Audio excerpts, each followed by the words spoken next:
અમાસના જે ભોળેશ્વર મંદિર છે પદયાત્રાઓ હજારોની સંખ્યામાં હાલીને જાય છે અને બધા ગીત અને ભજનની સંગીત સાથે બધા જાય છે. અમારે અહીંયા સરદાર બિગ ઇન્ડસ્ટ્રીયલ હબ એસોસિએશન દ્વારા આયોજન કરવામાં આવ્યું છે.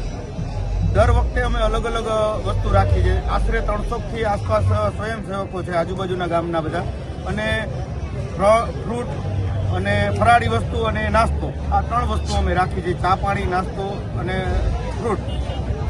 છેલ્લા કેટલા વર્ષથી આ કેમ્પ કરવામાં? છેલ્લા 5 વર્ષથી અમે કરીએ. જ્યારે સરદાર બિગ ઇન્ડસ્ટ્રીઝ હબની અહીંયા પાયાનો પેલો પથ્થર આપણે નાખ્યો હતો ત્યારથી અમારી લાગણી હતી કે આમાં આપણે જે સ્વયંસેવક અહીંથી હાલીને જાય છે જે શ્રદ્ધાળુ, તેના માટે કોઈ સારો કેમ્પ કે અમને એવું નહોતું લાગતું. જ્યાં પાણી, ચા પાણી, બધી વ્યવસ્થા, ટોટલ વ્યવસ્થા હોય એવી નહોતી. એટલે અમારા બધા ભાગીદારોએ અને અમે બધાએ નિર્ણય લીધો કે આપણે આ કેમ્પ અહીંયા વચ્ચે કરીએ. 12 કિલોમીટર જામનગરથી થાય છે અને ભોળેશ્વરથી 12-15 કિલોમીટર થાય છે. મિડલનો આ કેમ્પ છે. દર વખતે સંખ્યા આ વખતે તો ડબલ નહીં, પણ ગયા વખત કરતાં 3-4 ગણી વધી છે. પહેલા સોમવારે દર વખતે 2000 થાય છે.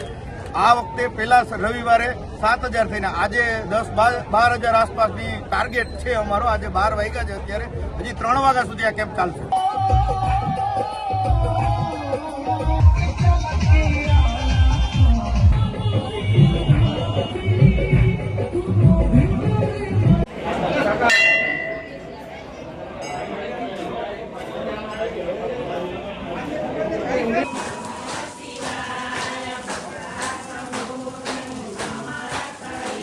બીજી થઈ ગઈ અમારે એક મારા જ ન લઈ ગયો હાલશે અમારે ચાલુ થઈ જાય સુધી.